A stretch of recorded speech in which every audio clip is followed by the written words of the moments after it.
ലേവ്യപുസ്തകം അദ്ധ്യായം 16.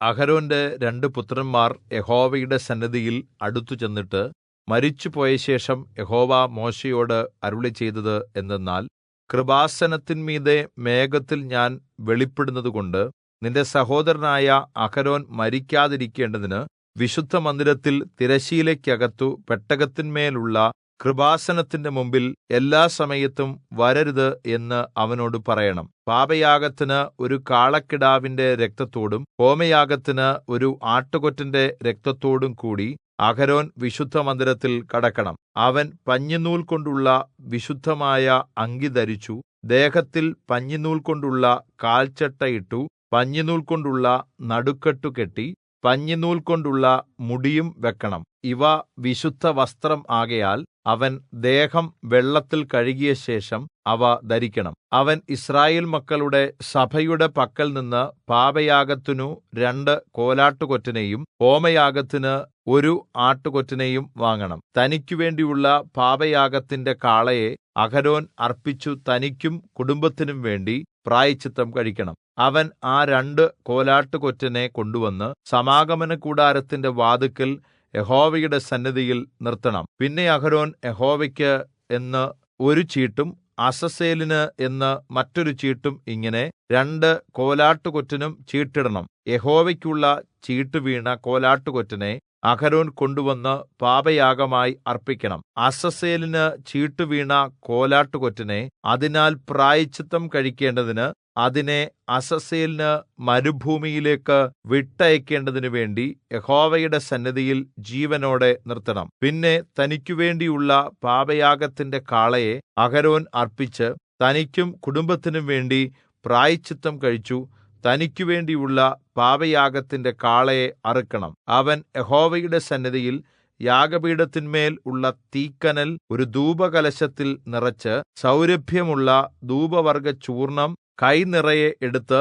തിരശ്ശീലയ്ക്കകത്ത് കൊണ്ടുവരണം. താൻ മരിക്കാതിരിക്കേണ്ടതിന് ധൂപത്തിന്റെ മേഘം സാക്ഷ്യത്തിന്മേലുള്ള കൃപാസനത്തെ മറയ്ക്കുവാൻ തക്കവണ്ണം അവൻ യഹോവയുടെ സന്നിധിയിൽ ധൂപവർഗ്ഗം തീയിൽ ഇടണം. അവൻ കാളയുടെ രക്തം കുറെ എടുത്തു വിരൽ കൊണ്ട് കിഴക്കോട്ട് കൃപാസനത്തിന്മേൽ തളിക്കണം. അവൻ രക്തം കുറെ തന്റെ വിരൽ കൊണ്ട് കൃപാസനത്തിന്റെ മുമ്പിലും 7 പ്രാവശ്യം തളിക്കണം. പിന്നെ അഹരോൻ ജനത്തിനു വേണ്ടിയുള്ള പാപയാഗത്തിന്റെ കോലാട്ടുകൊറ്റനെ അറുത്തു രക്തം തിരശ്ശീലയ്ക്കകത്ത് കൊണ്ടുവന്നു കാളയുടെ രക്തം കൊണ്ടു ചെയ്തതുപോലെ ഇതിന്റെ രക്തം കൊണ്ടും ചെയ്ത് രക്തം കൃപാസനത്തിന്മേലും കൃപാസനത്തിന്റെ മുമ്പിലും തളിക്കണം. യിസ്രായേൽ മക്കളുടെ അശുദ്ധികൾ നിമിത്തവും അവരുടെ സകല പാപവുമായ ലംഘനങ്ങൾ നിമിത്തവും അവൻ വിശുദ്ധമന്ദിരത്തിന് പ്രായശ്ചിത്തം കഴിക്കണം. അവരുടെ ഇടയിൽ അവരുടെ അശുദ്ധിയുടെ നടുവിൽ ഇരിക്കുന്ന സമാഗമനകൂടാരത്തിനും അവൻ അങ്ങനെ തന്നെ ചെയ്യണം. അവൻ വിശുദ്ധമന്ദിരത്തിൽ പ്രായശ്ചിത്തം കഴിക്കുവാൻ കടന്നിട്ട് പുറത്തു വരുന്നതുവരെ സമാഗമനകൂടാരത്തിൽ ആരും ഉണ്ടായിരിക്കരുത്. ഇങ്ങനെ അവൻ തനിക്കും കുടുംബത്തിനും യിസ്രായേലിന്റെ സർവ്വസഭയ്ക്കും വേണ്ടി പ്രായശ്ചിത്തം കഴിക്കണം. പിന്നെ അഹരോൻ യഹോവയുടെ സന്നിധിയിലുള്ള യാഗപീഠത്തിങ്കൽ ചെന്ന് അതിനുവേണ്ടിയും പ്രായശ്ചിത്തം കഴിക്കണം. കാളയുടെ രക്തവും കോലാട്ടുകൊറ്റന്റെ രക്തവും കുറേശ്ശെ എടുത്ത് യാഗപീഠത്തിന്റെ കൊമ്പുകളിൽ ചുറ്റും പുരട്ടണം.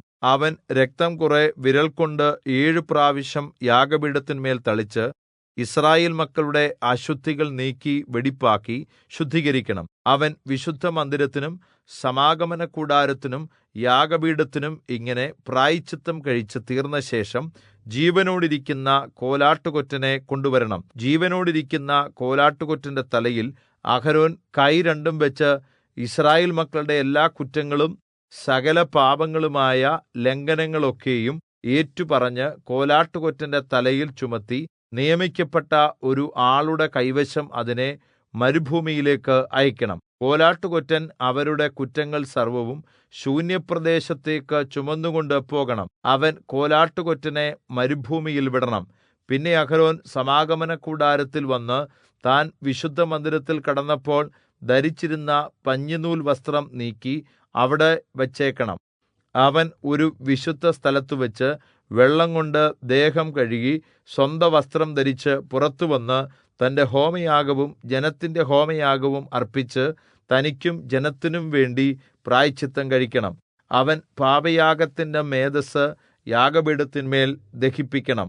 ആട്ടുകൊറ്റനെ അസസ്സേലിന് കൊണ്ടുപോയി വിട്ടവൻ വസ്ത്രം അലക്കി ദേഹം വെള്ളത്തിൽ കഴുകിയതിനു ശേഷം വേണം പാളയത്തിൽ വരുന്നത്. വിശുദ്ധമന്ദിരത്തിൽ പ്രായശ്ചിത്തം കഴിക്കേണ്ടതിന് രക്തം കൊണ്ടുപോയ പാപയാഗത്തിന്റെ കാളയെയും കോലാട്ടുകൊറ്റനെയും പാളയത്തിനു പുറത്തു കൊണ്ടുപോകണം. അവയുടെ തോലും മാംസവും ചാണകവും തീയിലിട്ട് ചുട്ടുകളയണം. അവയെ ചുട്ടുകളഞ്ഞവൻ പാളയത്തിൽ വരുന്നത് വസ്ത്രമലക്കി ദേഹം വെള്ളത്തിൽ കഴുകിയതിനു ശേഷം വേണം. ഇത് നിങ്ങൾക്ക് എന്നേക്കുമുള്ള ചട്ടം ആയിരിക്കണം.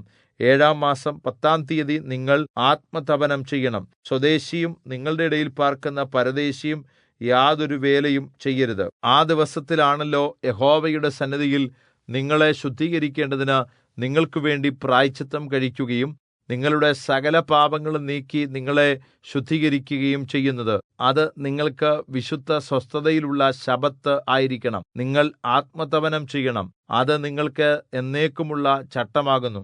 അപ്പനു പകരം പുരോഹിത ശുശ്രൂഷ ചെയ്യുവാൻ അഭിഷിക്തനാകുകയും പ്രതിഷ്ഠിക്കപ്പെടുകയും ചെയ്ത പുരോഹിതൻ തന്നെ പ്രായശ്ചിത്തം കഴിക്കണം. അവൻ വിശുദ്ധ വസ്ത്രമായ പഞ്ഞിനൂൽ വസ്ത്രം ധരിച്ച് വിശുദ്ധ മന്ദിരത്തിന് പ്രായശ്ചിത്തം കഴിക്കണം. സമാഗമന കൂടാരത്തിനും യാഗപീഠത്തിനും പ്രായശ്ചിത്തം കഴിക്കണം. പുരോഹിതന്മാർക്കും സഭയിലെ സകല ജനത്തിനും വേണ്ടി പ്രായശ്ചിത്തം കഴിക്കണം. വർഷത്തിലൊരിക്കൽ യിസ്രായേൽ മക്കൾക്ക് വേണ്ടി അവരുടെ സകല പാപങ്ങൾക്കായിട്ടു പ്രായശ്ചിത്തം കഴിക്കേണ്ടതിന് ഇത് നിങ്ങൾക്ക് എന്നേക്കുമുള്ള ചട്ടം ആയിരിക്കണം. യഹോവ മോശെയോട് കല്പിച്ചതുപോലെ തന്നെ അവൻ ചെയ്തു.